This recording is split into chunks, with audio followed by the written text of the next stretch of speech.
як гурӯҳ табибон аз ҷумҳурии Ӯзбекистон ва Исроил барои гузарондани семинари машваратӣ ба Вилояти Суғ омаданд. Дирӯз дар меҳмонхонаи парламент семинари омӯзишӣ барои табибон баргузор гардид. Табибон аз Ӯзбекистон ва Исроил бо табибони Вилояти Суғ семинари машваратӣ гузарониданд. Дар ин семинар аз Вилояти Суғ табибони гинеколог иштирок намуданд. мавзӯи семинари машваратии мазкур ин ояндаи солим унвон дошт. мақсад аз байн бурдани бенаслӣ дар байни ҷавонон ва роҳҳои табобати он мебошад.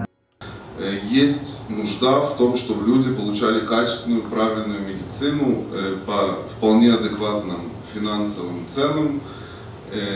И на то время возможности узбекских врачей были относительно ограничены. И они были ограничены не из-за того, что врачи плохие, а из-за того, что просто государство им не позволяло продвинуться в той сфере, куда им надо.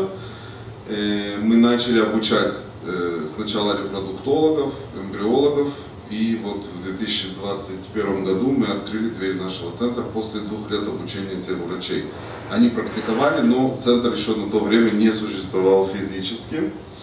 ин семинар бо дастгири мақомоти иҷроии ҳокимияти давлатии Вилояти Суғ ва маркази тиббии байналмилалии Мармед ташкил ва гузаронида шуд. семинари мазкур як рӯз давом намуда табибон дониши худро васеъ намуданд. дар семинар табибон аз ҷумҳурии Исроил ва Ӯзбекистон сухан карда доир ба мавзӯи мубрами рӯз, яъне бенаслӣ ва роҳи табобати онро фаҳмониданд. гуфта шуд ки яке аз муаммоҳое ки на танҳо дар Тоҷикистон балки дар дигар кишварҳо низ мавҷуд аст, ин бемории бенаслӣ мебошад. барои аз байн бурдани он сабабҳои пайдоиш ва роҳи табобатро давоми як рӯз табибон мавриди баррасӣ қарор доданд. барои табобати он мутахассисон аз беҳтарин таҷҳизотҳои замонавӣ истифода мебаранд.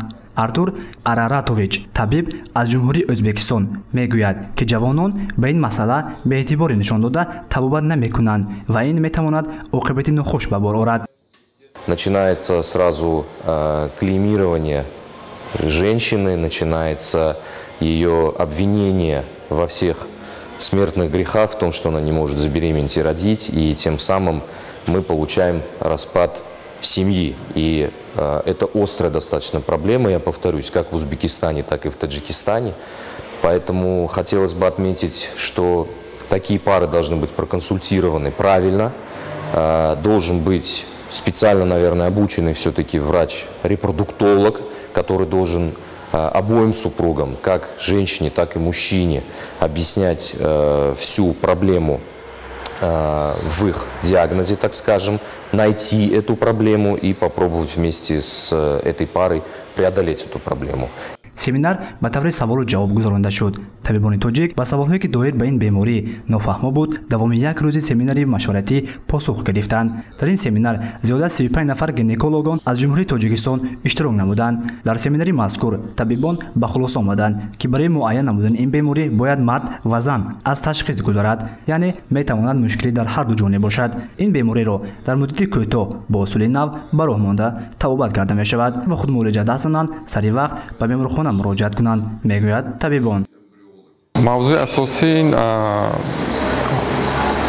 проблемае ки имрӯз дар тамоми ҷаҳон ҳаст, ин бенаслӣ мебошад ва табибон имрӯз ҳамин масъаларо муҳокима карда таҷрибаи худро боз ҳам бо баландтар бардошт карданд. дар нақша аст чунин семинарҳо барои баланд бардоштани савияи дониши табибон ва табодули таҷриба мусоидат мекунад. ҳадаф аз гузарондани ин семинар низ табодули таҷриба ва ҳамкориҳо бо табибони хориҷ мебошад. гузориши Насибҷон Абоев ва Аъзам Раҳимов барои барномаи иттилооти хабар.